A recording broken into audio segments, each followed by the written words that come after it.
Assalamualaikum warahmatullahi wabarakatuh.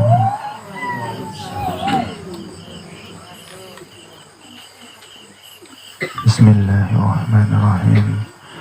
Alhamdulillahi rabbil alamin. Wassalatu wassalamu ala asrafil anbiya'i wal mursalin Sayyidina Muhammadin wa ala alihi wa sahbihi ajma'in. Asyhadu an la ilaha illallah wahdahu la syarikalah al-malikul haqqul mubin. Wa asyhadu anna sayyidina wa nabiyana wa maulana Muhammadan abduhu wa rasulullah. Asyhadu wa adil amin. Amma ba'du. Shalawat dan salam selalu kita aturkan kepada baginda kita yang kita cintai, Nabi Muhammad sallallahu alaihi wasallam, beserta keluarganya, beserta para sahabatnya, beserta seluruh pengikutnya hingga yaumil qiyamah. Alhamdulillah wal alhamdulillah. Pada malam hari ini kita kembali diberi kesempatan oleh Allah Subhanahu wa Ta'ala yang diringankan kaki kita, yang dilembutkan hati kita untuk hadir dan menerima ilmu dari Allah Subhanahu wa Ta'ala di majelis ilmu pada malam hari ini. Semoga Allah selalu memberikan kita kekuatan istiqomah di atas petunjuk dan hidayahnya, istiqomah di dalam beribadah dan bertaubat nasuha. Mudah-mudahan yang hadir di majelis ilmu ini senantiasa mendapatkan ampunan dan rahmatan dari Allah Subhanahu wa Ta'ala. Yang menyimak di Muang ataupun yang menyimak di daerah-daerah, insya Allah semua mendapat keberkahan. Amin amin ya rabbal alamin. Dan semoga kabar Bapak, Ibu dan adik-adik yang dirahmati Allah Subhanahu wa Ta'ala pada malam ini semuanya dalam keadaan sehat jasmani pun sehat rohani. Dan semoga Bapak, Ibu dan adik-adik yang dimuliakannya Allah Subhanahu wa Ta'ala selalu memperbaiki keimanannya, memperbaiki selalu taubatnya, dan memperbaiki selalu amal kebaikannya. Amin amin ya rabbal alamin. Malam hari ini kita akan mengkaji bagaimana cara menggapai kehidupan ini menjadi kehidupan yang nyaman, yang tenang, dan yang bahagia, ya. Karena ternyata nyaman, tenang, bahagia itu tidak selalu dipenuhi dengan kekayaan materi, harta benda. Nyatanya banyak orang yang kaya tidak semuanya nyaman, tenang, dan bahagia. Kebanyakan mereka gelisah, galau dengan kehidupannya, ya. Dan banyak pula yang di dalam keadaan yang serba terbatas, justru mereka hidup dengan ketenangan dan kenyamanan, serta hidupnya selalu bahagia, karena di dalam hati mereka selalu tertanam sifat qanaah, lalu tertanam sifat yang bersyukur daripada Allah yang sudah berikan kepada kita semua, ya. Malam ini mudah-mudahan pulang dari pengajian ini nanti kolbu kita, hati kita, pikiran kita, tubuh kita mampu menggapai ketenangan, kenyamanan, dan kebahagiaan bersama dengan Allah dan Rasul-Nya, ya. Karena kebanyakan manusia yang belum paham mengenai menimba ilmu, mereka menyikapi kehidupannya dengan perasaan yang selalu di dalam kekhawatiran, selalu di dalam kegelisahan, selalu di dalam kegalauan, ya. Karena mereka belum mampu mengenal atau meminandui bahwa Allah sangat dekat daripada urat nadi atau leher kita. Dan itu memang demikian adanya. Kalau benda ini berjarak Bapak Ibu, pasti bisa terlihat. Tapi kalau sudah tidak berjarak, artinya ketika minyak ini saya tempelkan di mata, kira-kira terlihat enggak Bapak Ibu? Tidak terlihat. Ya, disinilah kita perlu tolabul ilmi, menimba ilmu agar kita meminandui, agar kita mengenal, mengetahui dan hakul yakin bahwa Allah selalu bersama kita, selalu meliputi kita dengan harapan tidak hanya kita terbentur di dalam teorinya saja. Banyak orang mengaji tapi sulit mempraktekkan, banyak orang mengaji sulit mengamalkan ilmunya. Tahu padahal Bapak Ibu, yakin Allah Maha melihat, yakin, tapi tidak ada ketakutan di dalam melakukan perbuatan yang dibenci oleh Allah Subhanahu wa Ta'ala. Jelas-jelas dibenci, jelas-jelas ini maksiat, jelas-jelas ini perbuatan ahli neraka, masih dijalankan. Padahal dia menginginkan menjadi ahli surga. Yang dituju itu janahnya, tapi perbuatannya ini mencerminkan perbuatan ahli neraka. Lah ini kan berarti ilmu ini tidak meresap di dalam kalbunya, sebatas teori, prakteknya nihilisme. Nihil sama sekali, tidak ada yang dipraktekkan, hanya pintar berteori saja. Ini kenapa? Nyata Allah Maha melihat, ditanyakan yakin, tapi ketika mengerjakan yang Allah benci, tapi tidak tergetar hati ini, tidak ada rasa takutnya sama sekali.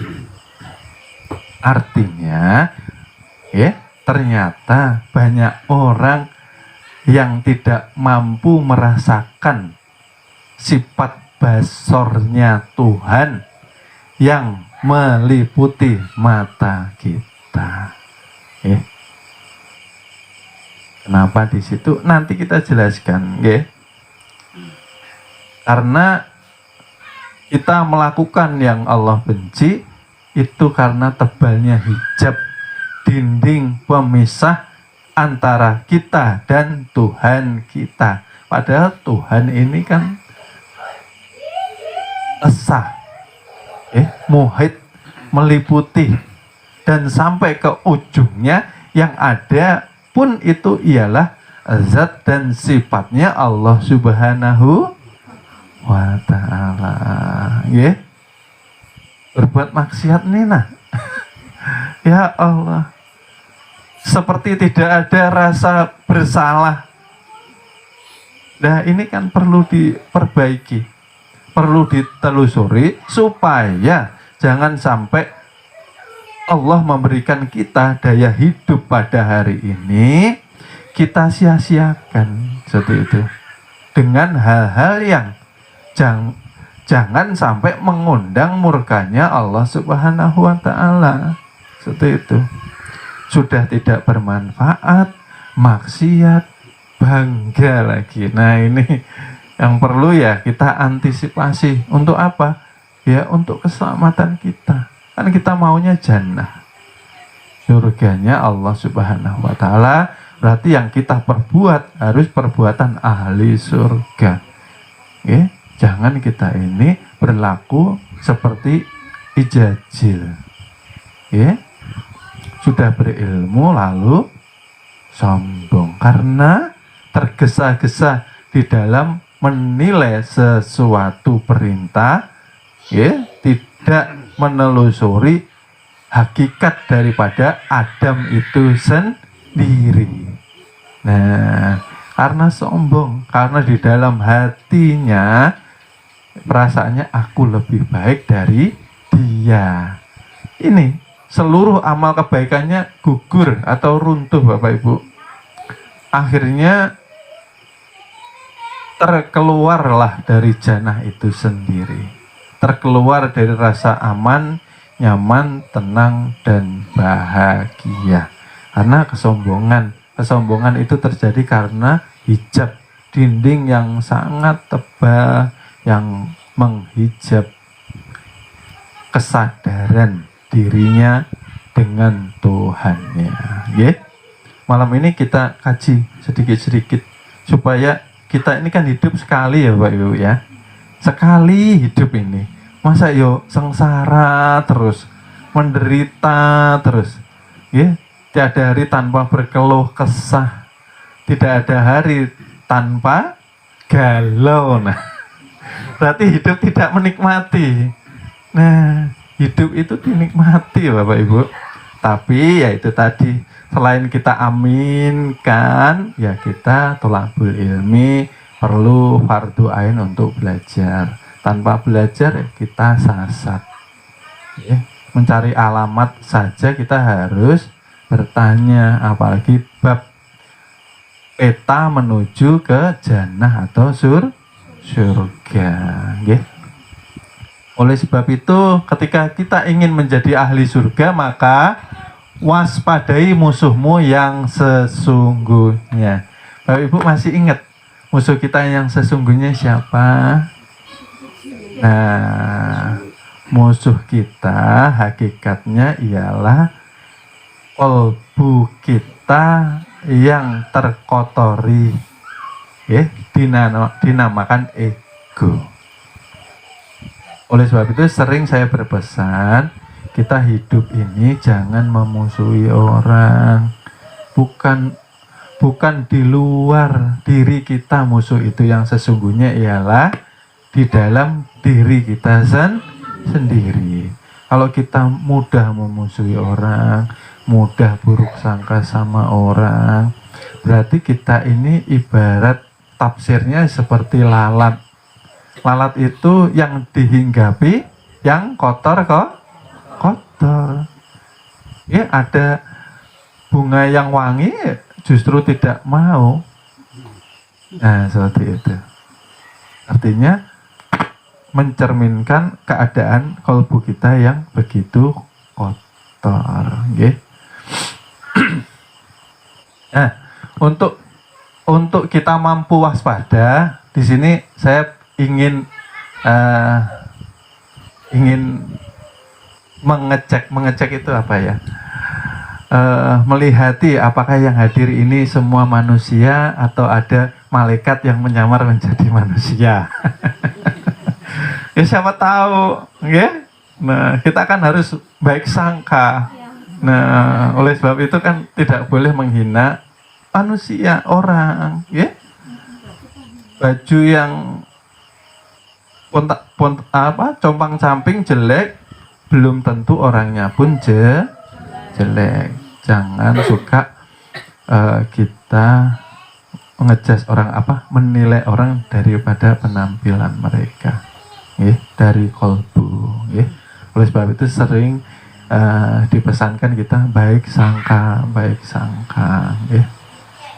Jadi kita cek dulu nih yang duduk di sini, siapa tahu ada malaikat yang menyamar kan? Siapa tahu, alhamdulillah, berarti majelisnya berkah. Nah, ada malaikat. Kita cek, Kalau manusia berarti dia mempunyai 3 unsur, Kalau kurang ini, salah satunya bisa jadi itu malaikat ya. Yang pertama ialah physically atau fisik atau jasad, batang tubuh, jasmani, jasnya ruhani, jasmani, Itu yang pertama. Yang kedua ada akal pikiran. Ini yang membedakan kita dengan binatang, Bapak Ibu. Masih ingat ya Bapak Ibu lagunya anak TK, Itu ternyata ada hikmahnya, Masih ingat ya Bapak Ibu. Yang untuk kita harusnya memahami dan mempelajari daripada Allah ingin mengajarkan kita melewati hewan itu, Cicak di dinding, diam. Habis itu Bapak Ibu masih ingat? Datang seekor nyamuk. Lalu nah, sederhana ya, tapi maknanya begitu dalam. Seandainya Bapak Ibu nyamuk ini diberi akal pikiran, ngalih yang namanya cicak tadi memakan, dipermainkannya, nah kiri kanan nah jadi makan, maka cicak pasti kelaparan, pasti rezekinya tidak terjamin, Padahal Allah ini kan maha adil ya Bapak Ibu. Rezeki sudah tertakar, tidak tertukar. Artinya betul-betul dijamin oleh Allah Subhanahu wa Ta'ala. Nyatanya cicak tidak punya sayap loh, lalu kok makanannya bersayap. Nah, artinya Allah menyuruh kepada cicak, kewajiban cicak ialah ikhtiar. Kewajibannya bekerja. Itu yang Allah suruh kepada cicak itu sendiri, Lalu setelah dia berikhtiar, menuruti perintah Tuhan untuk menjemput rezeki, maka datanglah. Yang mendatangkan siapa? Allah Subhanahu wa Ta'ala. Datanglah seekor nyamuk. Nah, nyamannya. Nah, artinya ada berakal nih ceritanya, tapi Allah punya yang namanya qudrat irodat, mempunyai takdir, mempunyai ketentuan masalah rezeki. Kalau cicak aja hidup tidak pernah khawatir, yang nggak punya akal pikiran ini Bapak Ibu, cicak nggak pernah khawatir. Saya tuh jarang lihat cicak itu nggak pernah, seperti itu. Banyak melamun. Nah, kebanyakan pikiran, Kita dikatakan insan kamil mukamil. Kenapa? Ini loh pertanyaannya. Kenapa kita menjalani hidup ini kok galau, gelisah, gundah gulana? Besok makan apa? Besok beli pakai uang mana lagi?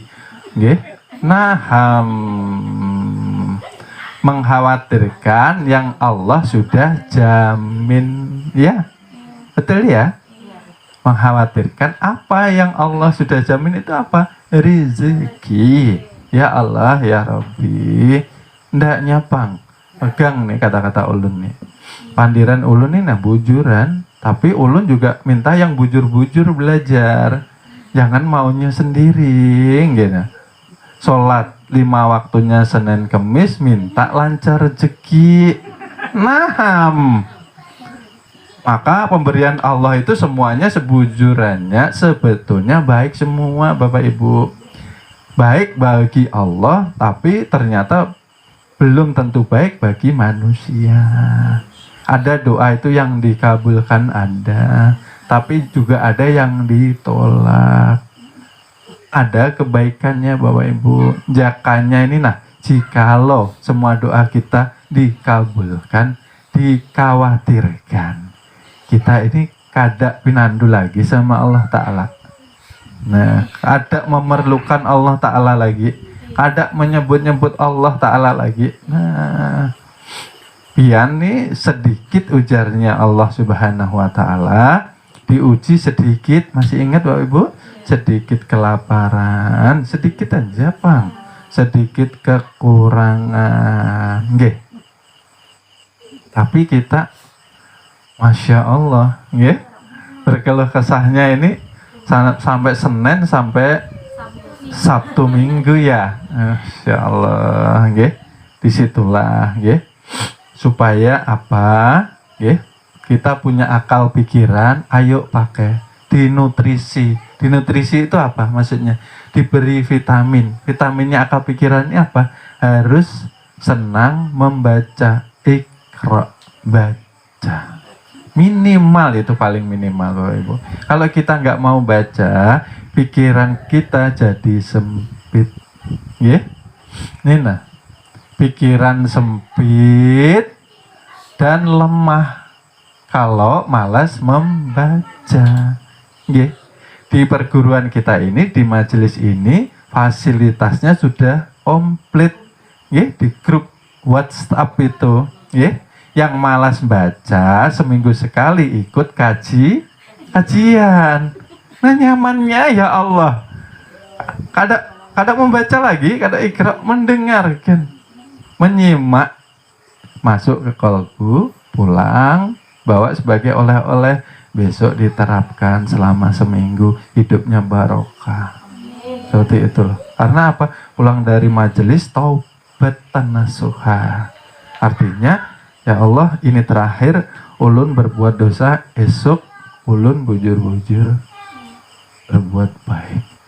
Jangan tobatnya ini, nah, tobat maksiat.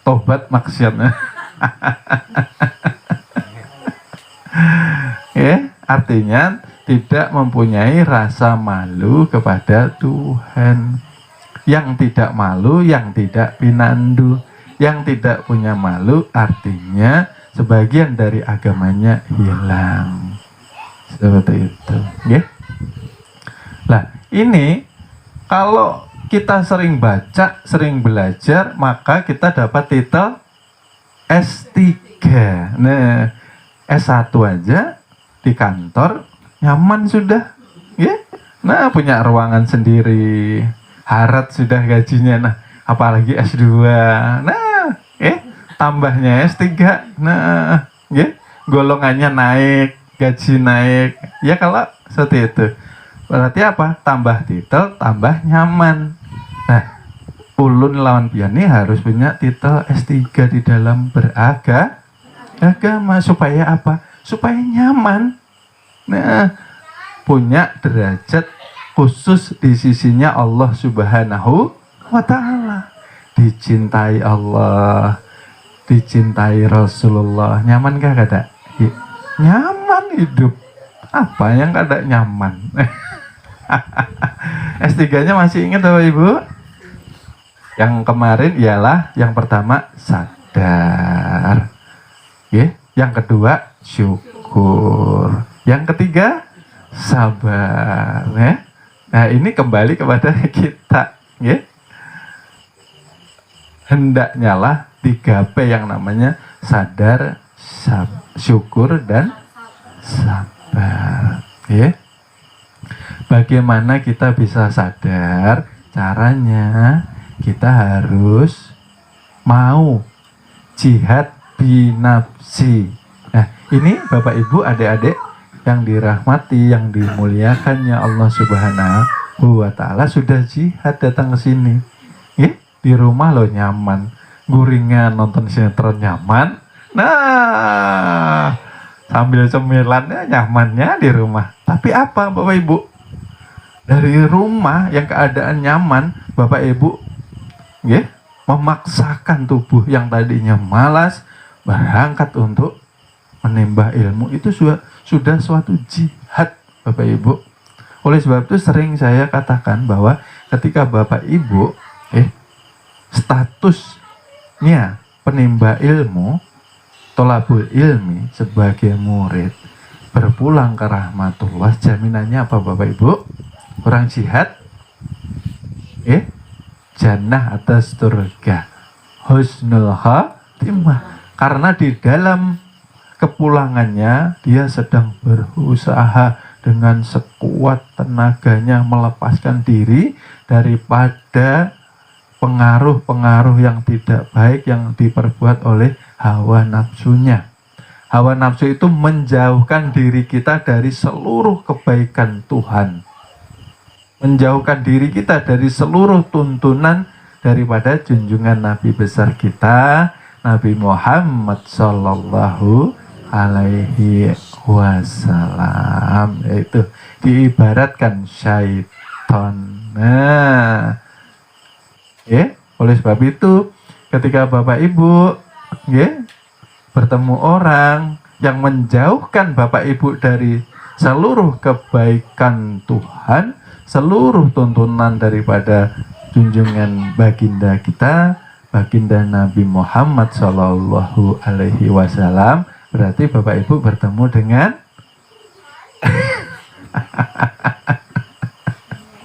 dengan orang-orang yang perlu kita jauhi, maksudnya. Seperti itu.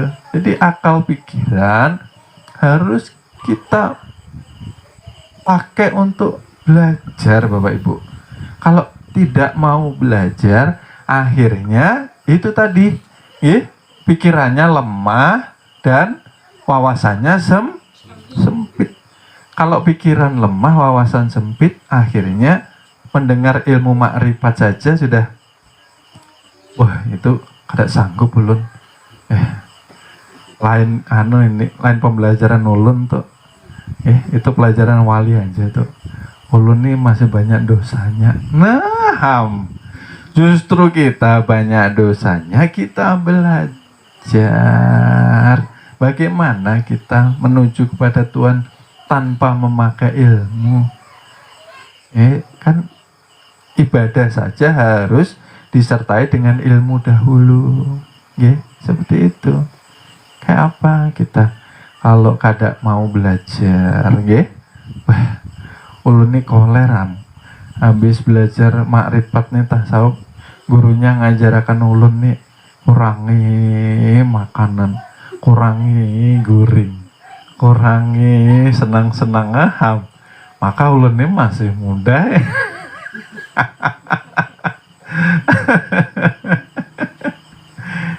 Itu karena ada penjelasannya. Itulah akal pikiran. Akal pikiran ini kita ajari untuk berpikir dan berakal yang baik dan benar. Ialah husnuzon atau baik dahulukan baik sangka. Bapak Ibu sering saya katakan, tidak menimpa segala sesuatu kejadian di kehidupan atau diri kita tanpa izin dan kehendak dari Allah Subhanahu wa Ta'ala. Bapak Ibu jangan langsung suuzon sama Allah. Diberi ujian, diberi cobaan, ya Allah, ya Rabbi, saya ini perasaan sholat ini sudah tidak pernah ulun tinggalkan. Ulun ini taat lan pian. Tapi kenapa pian ini menguji ulun terus, menguji saya terus. Perasaan selama hidup kok diuji terus. Dibalik, Bapak Ibu, dibalik. Jangan seperti itu. Ya Allah, alhamdulillah dengan ujian ini membuat saya menjadi pribadi yang lebih kuat, lebih sabar, dan lebih ikhlas. Karena ternyata ujian dan cobaan ini yang menjadikan kita lebih dekat daripada Allah Subhanahu wa Ta'ala, lebih dekat kepada Nabi kita, ya. Karena hidup tanpa masalah itu adanya di mana Bapak Ibu? Ya, alam kubur. Ya, ini akal pikiran, ya. Lalu yang ketiga, syarat sempurnanya manusia dari 3 unsur tadi harus ada ruh, kolbu atau hati. Karena ini sumber daripada kehidupan Bapak Ibu. Tanpa ruh, secerdas apapun manusia, sehebat apapun katanya manusia, tanpa diliputi ruh, tanpa ada ruh, tidak akan menjadi apa-apa. Ya. Nah, sumber kehidupan ini harus kita jaga keseimbangannya dengan taat beribadah. Ya. Taat beribadah itu seperti apa Bapak Ibu? Ya. Taat beribadah ialah kita menyatakan bahwa kita ini sebagai hamba. Kewajiban hamba apa Bapak Ibu? Menjalankan semua perintahnya, menjauhi seluruh larangan. Kira-kira sudah kita kerjakan kah? Ya, itu perlu kita tafakur. Apakah selama ini kita ini sudah dikatakan hamba Allah yang baik? Nah, karena hamba Allah yang baik, mereka jauh daripada yang namanya berkeluh kesah, jauh daripada pertikaian, jauh daripada perbuatan-perbuatan ahli neraka. Itu hamba Allah diuji, alhamdulillah, diberi bersyukur, ya. Tidak diberi, alhamdulillah, ya. Ikhlas, ridho apapun yang Allah datangkan kepada kita, kita tidak memilih-milih, ya. Karena manusia itu kan tipenya maunya kaya, banyak harta, hidupnya senang, tenang, nyaman, dan bahagia.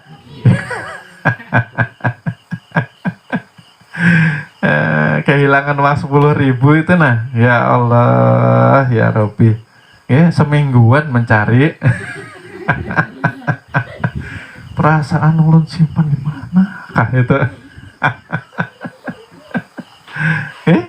Jakanya ada uang hilang, diikhlaskan, ya. Itu artinya apa? Allah memaksa kita untuk bersedekah, ya. Karena terkadang manusia itu ketika di puncak kesenangannya dia lupa, ya, bahwa dia harus belajar memberi dan menerima, belajar yang namanya berterima kah? Dia menerima, dia harus juga meneruskan, ya, menerima dari Tuhan lalu mengasihi kepada Tuhan, dari Tuhan kembali kepada Tuhan. Artinya seluruh apa yang Allah berikan kepada kita, jadikan itu kebaikan untuk akhirat kita. Seperti itu, ya Bapak Ibu. Jadi untuk tafakur bagaimana kita ini menjadi hamba Allah yang baik di hadapannya Allah Subhanahu wa Ta'ala dengan menjalankan ibadah dengan iman dan takwa, ya. Lalu di dalam kolbu itu intinya ialah yang namanya sumber kehidupan ini. Dan di dalam sumber kehidupan ini ada yang namanya 2 kutub Bapak Ibu. Satu kutub positif dan satu kutub negatif. Itu ada dua. Makanya kalbu itu selalu berbolak-balik Bapak Ibu, bertentangan, nggih. Selalu bertentangan, nggih. Ketika ya kalau orang mau sholat itu sudah azan, ya, tapi hati terkadang ada yang membisikkan, wah belum qomat.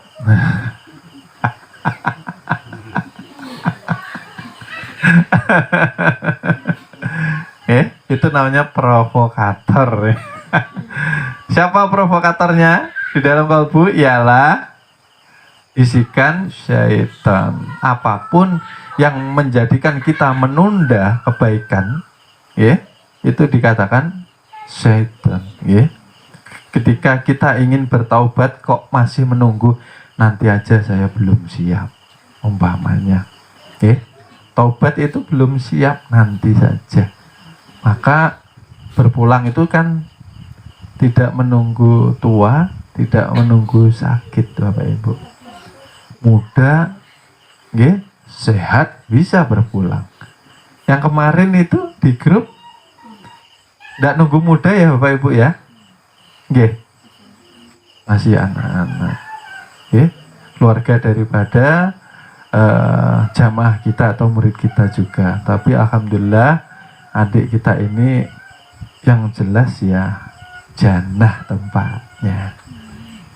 Artinya ketika kita menunda suatu kebaikan untuk diri kita, itu provokatornya syaitan Bapak Ibu. Jangan dituruti. Seperti itu loh maksudnya.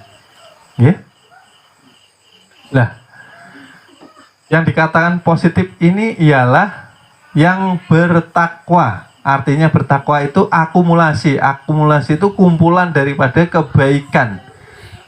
Kumpulan kebaikan itu akan menzohirkan sifat-sifat. Contohnya ialah orang menjadi jujur, orang menjadi sabar, dan orang menjadi ikhlas. Kemarin pelajarannya jujur ada berapa Bapak Ibu? Masih ingat? Ada 3, ya. Jujur kepada diri sendiri, jujur kepada Tuhan, jujur kepada manusia. Jujur kepada diri, kita harus menyadari dan menyatakan, ya, bahwa adanya diri kita karena Allah ingin dikenal, ya. Kalau sudah seperti itu, artinya apa yang ada di seluruh tubuh kita, zohir batin, bagian daripada kezohiran zat dan sifat Allah itu sendiri. Kalau sudah jujur, artinya kita dilarang untuk membanggakan diri. Nggih. Sehebat apapun karya kita, sehebat apapun kecerdasan kita, itu semua ternyata milik Tuhan Bapak Ibu. Jangan kita akui, nanti sakit hati. Ya, contoh ini kebanyakan, ya, ada seseorang itu dia bekerja siang malam, ya, siang malam dia bekerja katanya banting tulang, ya, banting tulang dengan rezeki yang dikatakannya itu berkat daripada kecerdasannya, ya, berkat daripada kepintarannya. Lalu Allah mengambilnya sebentar saja Bapak Ibu dengan cara tokonya kebakaran. Yang terjadi karena tidak jujur kepada diri sendiri, akhirnya depresi, akhirnya linglung, akhirnya kemana? Rumah sakit. Rumah sakit yang jiwanya harus ditata kembali. Kita tidak punya apa-apa Bapak Ibu. Itu yang perlu kita tanamkan di dalam kolbu supaya apa? Tidak ada yang melekat di dalam kolbu. Bagaimana Bapak Ibu bisa sholat khusyuk?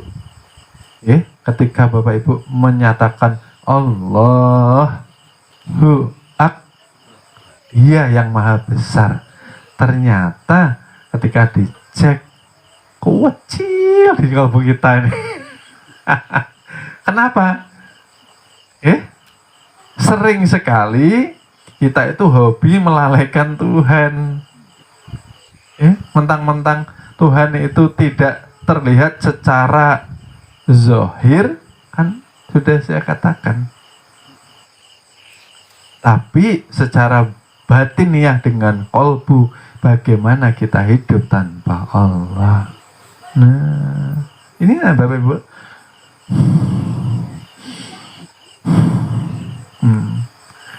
Nggak bisa ya dilihat ya. Tapi nyata mengatur seluruh keperluan manusia dari bangun tidur sampai nanti tidur lagi. Coba bayangkan Bapak Ibu. Kita ini jarang tapakur, Pang. Makanya ngalih bersyukur lawan Tuhan tuh. Jarang tapakur, coba kita tapakur, ya. Allah maha mengatur, kita yakin, ya. Tapi dengan rezeki kita ketakutan. Nyata, jangan jauh-jauh rezeki dulu tubuh kita. Bagaimana kita ini tidak tenang, ternyata Allah yang mengatur detak, denyut nadi, ya Bapak Ibu, jeduk, jeduk, jeduk, jeduk. Ini kalau lambat, yang terjadi apa Bapak Ibu? Yang lambat, kalau lambat, kita berpulang. Lambat. Artinya Allah tanpa diatur sudah menjamin. Entah itu detak, nadi, jantung, darah kita, ataupun rambut kita. Yang paling kecil. Rambut itu sudah diatur semua Bapak Ibu. Yang panjang tertentu saja tempatnya. Betul. Jakannya yang panjang ini alis sampai segini. Nah, kenapa kok sampai sini saja? Berarti Allah maha mengatur. Sudah menjamin Bapak Ibu. Habis kalau bulu ketek ini sepanjangan. Bulu rambut habis Nah, berarti Allah maha mengatur yang terbaik di alam semesta kita. Jangankan ngatur kita Bapak Ibu, matahari, bumi, bulan tidak pernah terlepas dari porosnya atau putarannya. Tapi kenapa ini loh, kembali lagi pertanyaan, kita sering gelisah, takut, was-was. Kita terlalu panjang angan. Itu penyakitnya Bapak Ibu. Rasulullah kan mengajarkan pendekkan anganmu. Jakannya besok ini, nah kita sudah pulang. Berarti malam ini saya kada mau guring nih. Banyak zikir umpamanya kayak itu. Ini namanya pendek angan Bapak Ibu. Kita ini terlalu panjang angannya. Itulah dikatakan panjang angan termasuk 8 keajaiban dunia. Ada rasa kita ini khawatir kayak apalah besok kalau ulun nih berpulang, maka berpulang nih tanpa aba-aba pulang, tanpa tanda pulang.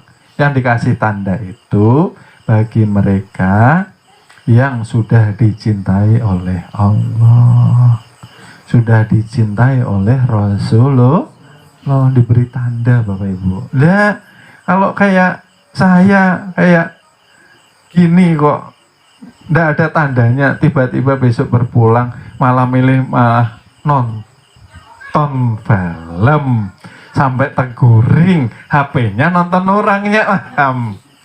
Artinya guringnya kada Nah, masih ingat Bapak Ibu? Yang harus kita jaga ketika kita tidur atau guring ialah bawa zikir sampai tertidur.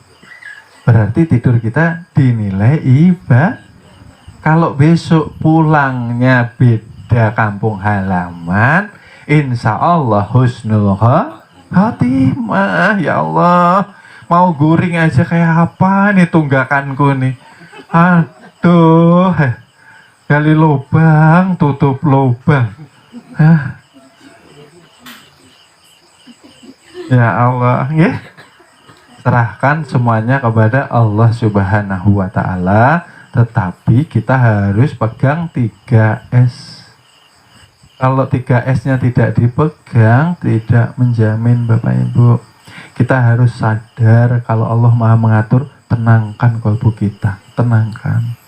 Yang tadinya gelisah, was-was, ketakutan, tenangkan. Dengan apa cara menenangkan? Ya, dengan ikhlas, dengan ridho, dengan mahabbah, banyaki. Yang dibanyaki apa Bapak Ibu? Kita mengagungkan asma Allah. La ilaha illallah, la ilaha illallah, la ilaha illallah, illallah. Ilnya pukulkan, ilnya hentakkan, masukkan ke dalam kalbu bahwa hanya Allah yang betul-betul menguasai hidup mati kita. Bapak Ibu, Bapak Ibu nih naik pesawat nyaman di atas, ada takutnya, sampai mendarat nyaman, ya. Padahal tidak pegang kendali di pesawat, iya Bapak Ibu. Tinggal duduk aja masuk pesawat, ya. Lah kok merasa nyaman? Kok yakin sampai? Tapi kita ketika takdir kita dipegang Tuhan, kenapa kita kok gelisah saja? Seperti itu. Tuhan ingin menguji. Dihadirkan ujian, dihadirkan cobaan di dalam kehidupan. Tuhan ingin melihat kalbu kita ini seperti apa kondisinya. Masih berimankah sama Allah, atau kalang kabut kah, atau galau kah? Nggih? Beriman, bertakwa, nggih? Oleh sebab itu agungkan asma Allah, nggih? Dengan apa tadi? Dengan mahabbah. Jangan hanya diwirid.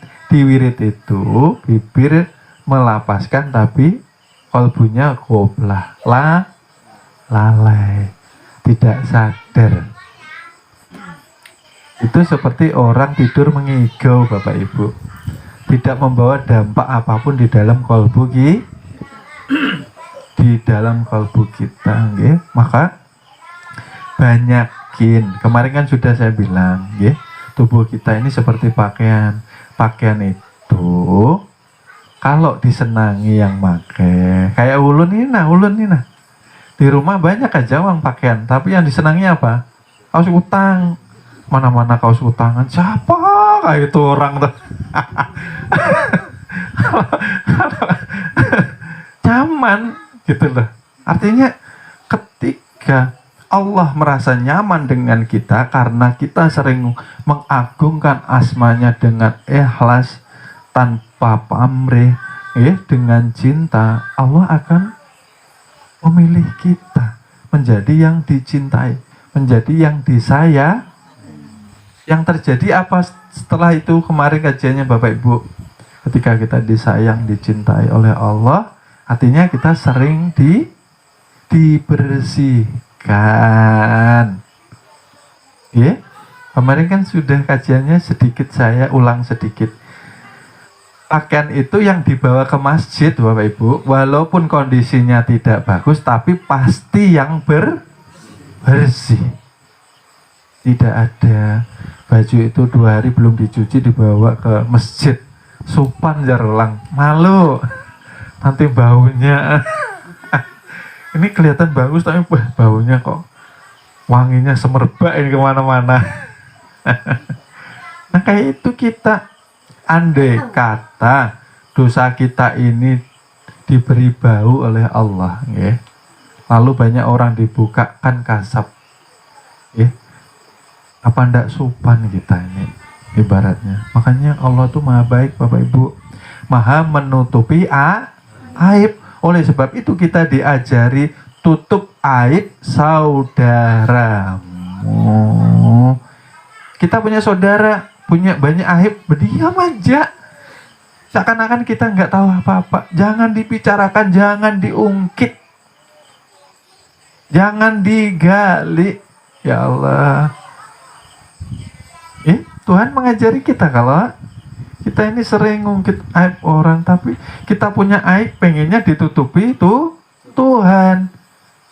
Tapi kalau di depannya para wali, lah ini lain lagi. Ya, seerat apapun kita menutupi aib kita, ya seperti kaca yang jernih. Tapi ya yang dilakukan wali itu apa? Tetap pura-pura tidak tahu aja, Bang. Ini baunya Masya Allah orang ini, ya Allah. Mayat tuh baunya kayak apa Bapak Ibu? Nah seperti itu pula seorang wali menghadapi orang-orang seperti itu, tapi pura-pura tidak tahu.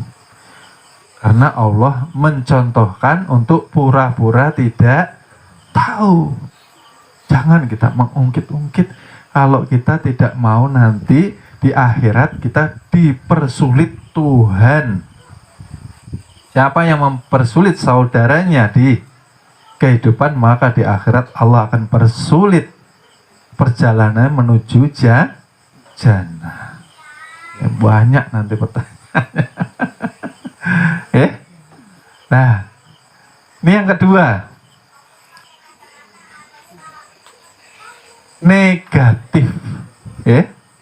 Sisi kutub selain positif dikatakan hawa nafsu. Hawa nafsu ialah akumulasi atau kumpulan daripada berbagai keburukan. Kalau tadi yang baik jujur, lawannya jujur apa Bapak Ibu? Dusta. Kalau kita ini amunnya kita ini merasa ada diri. Kalau orang bangga diri itu yang ditepuk mananya Bapak Ibu? Kalau enggak aku ini desa ini ada jalannya. Nah, aku ngaham. Sudah masuk ke syirik kofiul kofi. Kalau ada aku, orang itu menderita mungkin Bang. Dulu ulun nih yang nyarikan pekerjaan, Masya Allah. Itu dusta berarti. Siapa yang didustai? Mendustai diri sendiri, mendustai Tuhan, mendustai manusia. Kayak apa? Kita yang mengakui ada wujud diri. Padahal 7 sifat titipan daripada Allah Subhanahu wa Ta'ala. Kayak apa kita ini mengolah kebaikan jakannya Tuhan, kadang menghendaki kebaikan lawan kita. Kita bisa menolong orang, artinya Tuhan menginginkan kebaikan untuk kita. Harusnya kita berterima kasih kepada yang kita tolong. Ini kadang terbalik-balik. Orang itu sudah ulun tolong kada tahu-tahu lagi sekarang. Lewat depan rumah kadang nyapa-nyapa lagi. Buruk sangka pulang, Maka ujarnya Rasulullah, kalau ada yang tidak baik, balaslah dengan kebaikan. Jangan buruk sangka dulu. Ini orang buru-buru, mau ke belakang, kada tahu ada kita, lewat aja. Kita yang nggak tahu dikira sombong. Udah kaya dia tuh, ada mau nyapa-nyapa sekarang. Diolah selalu baik Nah, untuk siapa? Untuk diri kita sendiri, Bapak Ibu. Bapak Ibu, kalau mau hidup tenang, aman, nyaman, bahagia, banyaki husnuzon. Baik sangka kepada manusia, baik sangka kepada Tuhan, tetapi buruk sangka ke diri sendiri. Itu resepnya. Kita terbalik-balik, Bang. Baik sangka ke diri, buruk sangka ke orang, buruk sangka ke Allah Ta'ala. Nah, kayak apa hidup nih mau bahagia? Nah, ngalih Bang nang kayak ini. Lawan diri sendiri selalu baik sangka. Wah, aku kalau kada aku, jakanya aku kada menggawe naham. Kayak apa kita berbuat baik, maka kodrat, irodat, kehendak dan keinginan datangnya dari mana Bapak Ibu? Dari Allah, dari turun ke kolbu. Kolbu berniat yang mengerjakan akal pikiran. Akal pikiran diteruskan ke batang tubuh, akhirnya bergerak. Bapak Ibu sholat usoli kalau. Nah, yang niat dulu siapa? Sir dulu Bapak Ibu. Sir turun ke kolbu, kolbu turun ke pikiran. Pikir mengolah. Ini maghrib ke subuh nih. Nah, kalau maghrib ya 3 rakaat. Habis kada diolah lawan pikiran. Nah, maghrib bisa 4 rakaat. Kelebihan. Dikatakan sakit pikirannya. Nang kayak itu mengolah kita supaya tawaduk atau rendah hati Bapak Ibu. Kalau kita menolong orang harusnya dalam hati ini nah. Terima kasih ulun lawan pian. Ulun sudah bisa menolong pian. Nah itu artinya berarti ulun ini dikehendaki Tuhan menjadi ahli surga. Bujuran kah kayak gitu? Nah, pian ini nah bisa menolong orang dibantu Allah kah pian sendiri? Ulun takon ini. Nah, dibantu Allah Bapak Ibu. Kodrat irodat, kehendak, keinginan melihat orang tuh nah kasihan bujur kerja sendirian. Ulun nih santai ulun. Siapa menggerakkan? Allah Ta'ala. Jangan diaku kita. Imbahnya nang kaya itu yang ditolong kada tahu-tahu, artinya Tuhan menguji yang namanya keikhlasan kita. Jangan dibenci orangnya.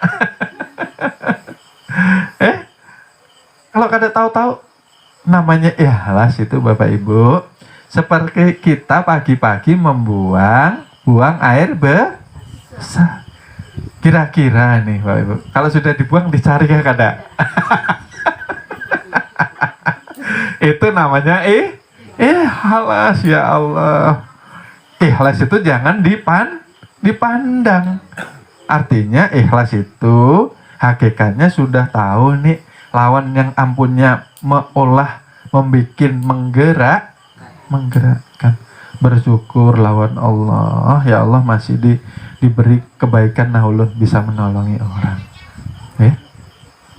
Bukan kita menyuruh orang harus berterima kasih kepada kita gitu ya Bapak Ibu dusta Nah, yang kedua lawannya sabar tadi amarah. Kenapa amarah ditimbulkan? Ini sudah tahu kada baik semua nih, tapi Allah ulah nih kenapa? Supaya menimbulkan sifat-sifat kebaikan Tuhan. Umpamanya nih, yang laki pulang nih kada bawa uang, belum gajian. Jangan lalu merangut-rangut, menyambut laki nih nah. Biasanya diolahkan teh, kopi, disambut. Sayang pulang, ngopi dulu sayang.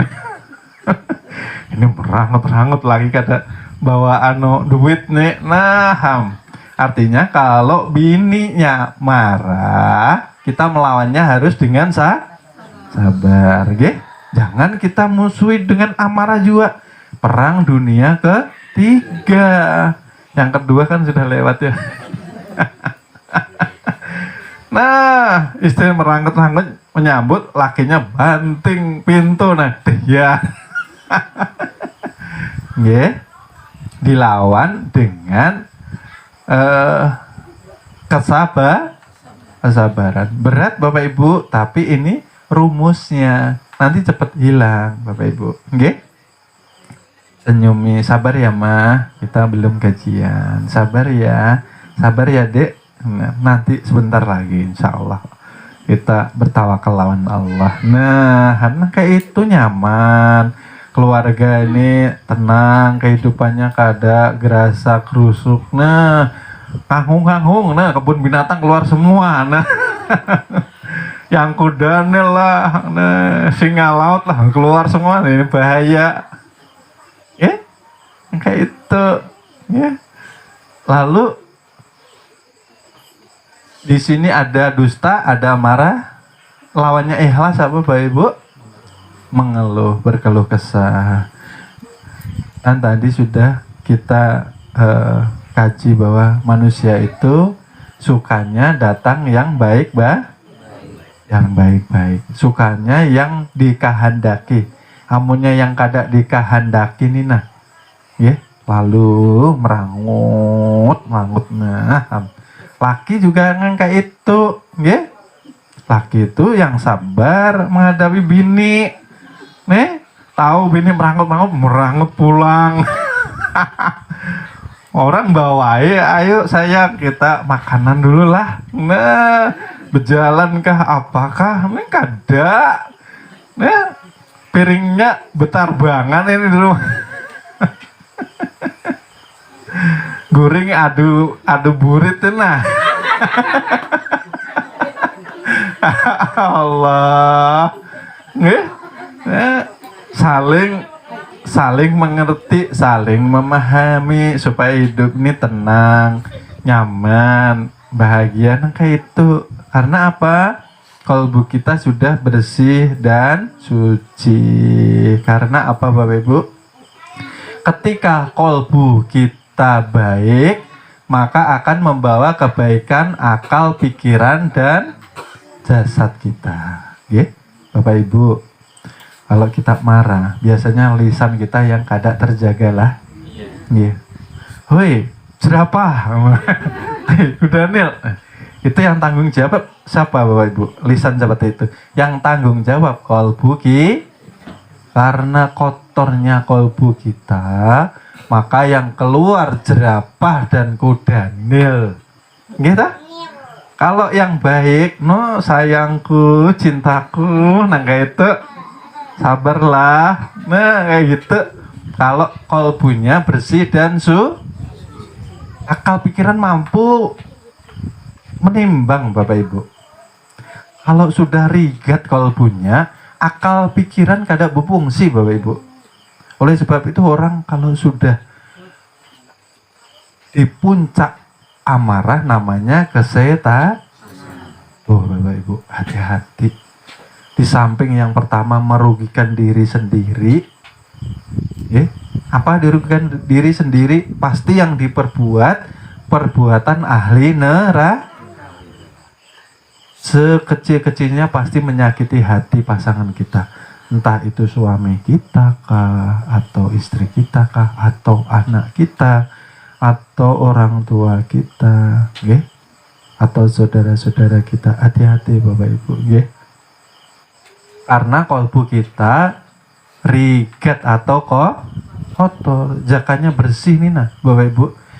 Lisan mau keluar, akal pikiran mengolah kembalikan ke kalbu.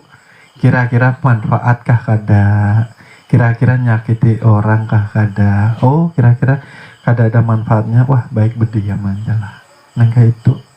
Jakanya kalbu ini bersih dan suci. Caranya nang kayak apa Bapak Ibu? Caranya supaya bersih dan suci ialah kita sering mengagungkan asma Allah. Karena ini tadi loh Bapak Ibu, sumber penutup atau hijab ada 3 Bapak Ibu, nggih. Kan tadi saya bilang di awal, kita yakin Tuhan itu maha mengawasi, tapi di kehidupan kita kada pernah malu, kada pernah takut melakukan yang Allah tidak ridho. Nah, artinya hanya sebatas keyakinan di bibir saja, ya. Tapi kita kada bujur-bujur nih nah meresapi, oh iya, ulun ini melihat kan lawan basornya Tuhan, ya. Pian ulun nih melihat karena ada cahaya Bapak Ibu. Kalau gelap, kadap bujur bisa melihat lah pian. Kada, iya. Berarti ada nur, ada cahaya. Dan di situ kita harus jujur Bapak Ibu, jujur kepada diri sendiri, ya. Bahwa kita ini selama ini ternyata, oh saya masih terhijab nih, sering lalai sama Tuhan, pagi dibangunin sering lalai di dalam mengagungkan asma Allah, lalai, ada malu, rezeki diberi Tuhan, hidup di buminya Tuhan, dipayungi langitnya Tuhan, masih aja bikin murka Tuhan. Nah, supan jar orang supan, nggih. Sumber hijab ialah banyak dosa, tetapi bangga itu apa? Kada merasa berdosa itu, kada merasa sedih itu nah di hati Bapak Ibu. Ya, kada malu dilihat Allah itu nak, malah bangga. Nah, makanya Bapak Ibu, kalau guring itu banyak istighfar. La ilaha illallah Muhammad astagfirullah. La ilaha illallah Muhammad astagfirullah. Banyaki Bapak Ibu, nggih. Ini yang menyebabkan kolbu kita ibarat kaca ini Bapak Ibu, ibarat kaca yang tadinya bersih jernih, ketika kita melihat ke kaca terlihat dengan jelas. Ketika sekali kita istiqomah di dalam dosa, maka akan ditambahkan lagi penyakitnya. Berarti seperti cermin itu Bapak Ibu sendiri yang memberikan namanya coretan tinta. Lama-lama gelap enggak Bapak Ibu? Gelap. Kalau istiqomah di dalam kebaikan ditambah lagi satu kebaikan, itu ingat rumusnya Bapak Ibu. Oh berarti saya harus paling tidak satu saya istiqomahkan. Banyakin saya zikir dalam kalbu saya nina. Allahu Allah. Nah banyaki mau guring, banyaki sholatul daimnya sampai ke sirul asrarnya. Nah banyaki maka akan ditambahi. Tapi kalau istiqomah di dalam dosa, makin gelap. Ini yang menyebabkan kita diliputi Tuhan, tapi kita kada merasa, ya, kada merasa hidup lawan Tuhan. Bujuran kah, Bapak Ibu? Nah, tafakur lawan diri sendiri. Kayak apa nang kayak itu, ya? Kalau sudah nang kayak ini tahu, banyak istighfar, banyak taubatan nasuha, hijrah fisabilillah, jangan berbalik arah. Diniatakan Bapak Ibu, ya? Yang kedua, sumber hijab ialah banyak lalai, akan tetapi bukan penyesalan, tapi yang ada santai. Santai. Besok masih ada hari kok. Nah, orang kalau sudah tahu Bapak Ibu, nah, umpamanya ada orang nih nah datang, Pak, saya semalam kok mimpi ya. Saya ini didatangi orang tua saya, dipeluk, saya ini diciumi, saya ini sama orang tua saya diajak pulang. Terus saya nurut aja, nyaman karena ya, tempat orang tua saya yang artinya apa? Nah, lalu karena yang didatangi ini ingin kebaikan, maka dikatakanlah seperti ini. Oh, itu artinya saudara ini tidak lama lagi. Bentar lagi. Nah setelah sebentar lagi kada ada yang namanya panjang Nah, sudah ibarat di warning. Nah, maksiat kira-kira berani nggak Kak, Bapak Ibu? Oh, enggak berani sudah. Oh, sudah dekat ini. Nah, nang diulah apa Bapak Ibu? Yang diulah gawian ahli sur, banyak istighfarnya, ya. Banyak mengolah ibadah, banyak mengolah kebaikan.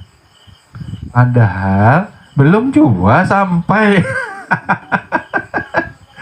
Karena diinginkan kebaikan itu, nah Bapak Ibu, ya. Oleh sebab itu jakanya kita ini nah banyak lalai lalu santai, nang kayak apa ceritanya lawan Tuhan ini nah, ya. Pian ini berarti pandangan ulun pian ini masih terhijab. Ini pian kada melihat kah ulun mengangkat ini nah. Ini yang terlihat kodrat irodatnya Allah Subhanahu. Ada keinginan mengangkat lalu diberi kekuatan. Ini olahan sifat Tuhan yang diinjamkan kepada kita. Kita kada kawa mengangkat nangka ini, kada kawa mempunyai keinginan, Bapak Ibu. Namanya kita ini kan jenazah hakikatnya. Kita ini tubuh yang tidak mempunyai kehidupan. Lalu Allah tiupkan, Allah pinjamkan yang namanya roh itu untuk diuji syahadat kita yang tadinya di alam kesucian atau di rahim ibu. Kita sudah mengenal Tuhan di situ, Ibu.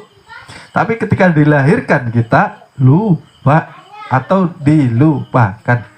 Lalu kewajiban kita untuk kembali dengan cara menimba ilmu. Oleh sebab itu tolabul ilmi ini fardu ain hukumnya. Barang siapa kada mau belajar, artinya maulah daripada gawian ahli neraka. Tapi orang itu kada sholat tapi baik guru kada sholat tapi kada pernah nyalahin orang. Iya, kita ini kan kada bisa melihat kolbu seseorang. Kayak apa orang kada mengaji bisa masuk ke jannah ceritanya kalau kada sadar diri. Yang mengolah itu siapa, yang menghendaki siapa. Kita merasa baik aja sudah diharamkan masuk neraka. Tuh Bapak Ibu, ya. Kalau ke diri banyakin buruk sangkanya. Jangan-jangan saya ini sombong. Jangan-jangan saya ini. Nah, jangan-jangan. Kalau ke orang baik sangka nang kayak itu nah. Sama Tuhan baik sangka. Itu yang bujur nang kayak itu, ya. Lalu yang ketiga ialah hijab daripada kalbu kita terlalu di dalam mencintai dunia. Terlalu mencintai dunia, terlalu dia suka, akhirnya timbul yang namanya harus. Nah, nih yang bahaya. Punya jabatan harus dipertahankan. Pak Yai, saya minta doanya supaya jabatan saya tidak digusur sama bawahan saya. Ya, nah kayak itu terlalu cinta dunia. Lalu cinta dunia ini bahaya Bapak Ibu, karena yang kita cintai itu nanti apa yang kita dikumpulkan dengan mereka yang kita cintai. Kalau kita cinta hubud dunia, berarti nanti pulang bukannya husnul khotimah, tapi kita berpulang dengan tidak baik Bapak Ibu. Dari Allah bukan kembali kepada Allah, tapi dari Allah kembali kepada harta benda yang menjadi Tuhan barunya. Ini bahaya. Yang ada gentayangan, ya. Karena kalau tiga ini nggak ada kan bahaya Bapak Ibu. Jasadnya nggak ada, yang ada akal pikiran dan roh, namanya gentayangan.